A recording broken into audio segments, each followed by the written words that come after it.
Então, bom dia, amigos, bom dia, alunos. Vou fazer um vídeo rápido sobre Roland Barthes, pensador francês.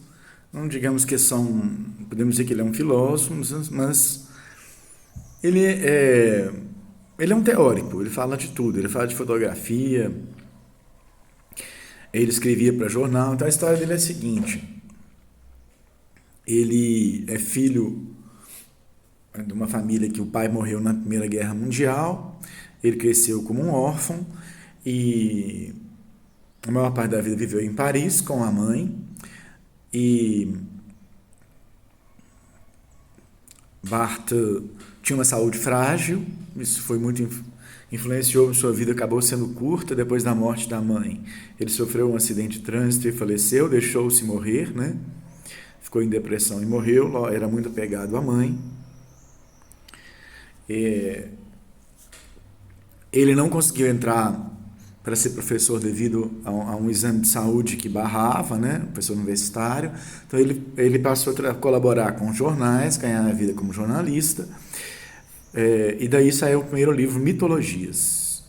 Então ele se aproximou de um grupo dito estruturalista. E o que ele tem em comum com o estruturalismo é que ele estuda as formas, as estruturas, os elementos se repetem, mas ele é famoso como semiólogo. Aí disso nós vamos tratar aqui, as três fases de Roland Barthes. Então, primeiro, ele é mais próximo do Sartre e do marxismo, né, no livro Mitologias, Mitologia.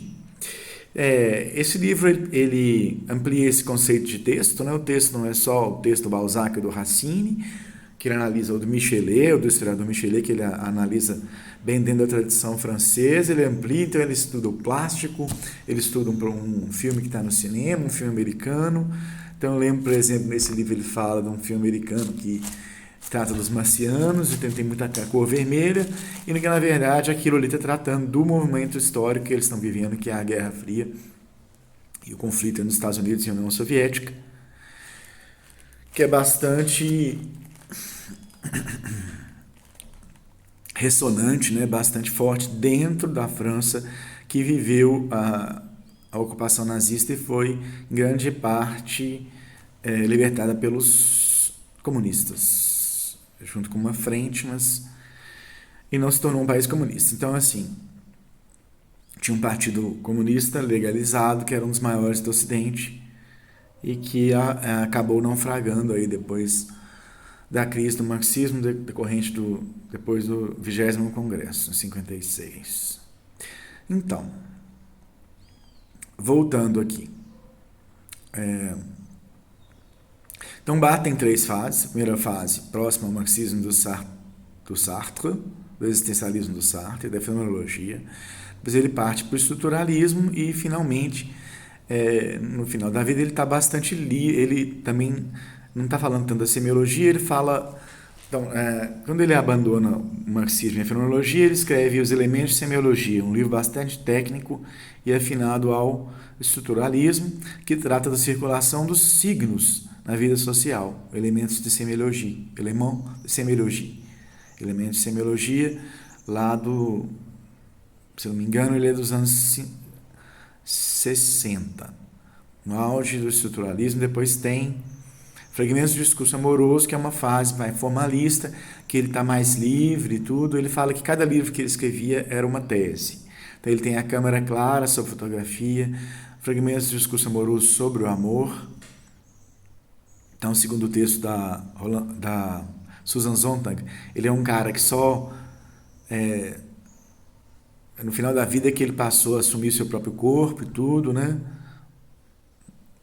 Barthes era um cara gay e tudo, só no final da vida ele passou a ter uma vida mais livre, uma vida amorosa e tudo. Viveu muito com a mãe, meio recluso, meio doente, somente estudando, só no final da vida que ele, digamos, desbandou.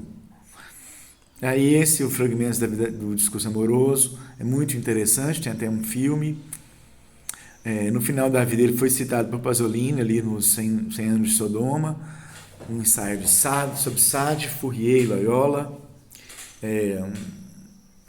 O texto Aula, que é um dos últimos, 75, também eu acredito que trata da questão do assassinato do Pasolini, do que o Pasolini falava sobre prazer, tudo, sobre o fascismo.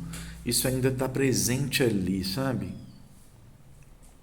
Pasolini era um importante semiólogo, estudava, né, os signos na vida social. Então, o último livro do Pasolini, que é Escritos Corsários, é bem em cima da semiologia, deve muito ao Barthes. Muito interessante. Então, é interessante que o Barthes, da fase final, com essa ideia de que, então ele tem um pouco assim, esse descolamento da forma, né, do formalismo, dos signos, que às vezes vivem por si mesmo, por exemplo, ele teve um colega na aula da Vera Casanova, que eu vi ela comentar aí no YouTube, sobre Roland Barthes, minha ex-professora, que apresentou o filme The Devil and Mr. Jones, fazendo um chup-chup, um filme que tem sexo oral o tempo todo, e ele falava, olha, o filme é texto, tudo é texto, esse filme tem seu próprio prazer, um filme pornô, e Barthes também fala da pornografia, né? Barthes comenta praticamente tudo, plástico, o história em quadrinhos, a moda, não é? Ele traz tudo isso para o discurso acadêmico, analisando os signos, e ele, o colega, colocou esse filme, que é o Garganta Profunda, e falou, vocês estão diante de um filme que tem seu próprio prazer sugado de vocês. Então, eles estavam vendo aquele chup-chup lá, tendo seu prazer sugado, várias pessoas saíram da sala, mas Vera Casanova teve que admitir que ali tinha um pouco do pensamento de Roland Barthes. Porque o Barthes ele passa a ter posições formalistas. Então, por exemplo, a professora Lúcia Castelo Branco escreveu num texto, antes eu queria ser escritora, agora a escrita é que me quer. Então, Barthes faz essa inversão, né? O texto é que tem o próprio prazer, você é que quer, a escrita é que te quer, tem esse descolamento, passa por um formalismo, com o qual eu não concordo. Eu acho que aí fica um pouco um devaneio. É a gente que deseja ser escritor, tem um percurso com a escrita. Tanto que a escrita tem um momento na vida que a gente adquire, na infância, a gente não nasce escrevendo. Mas eles gostam dessas jogadas, dessas inversões, desses jogos de linguagem. Tá? Então, bom dia.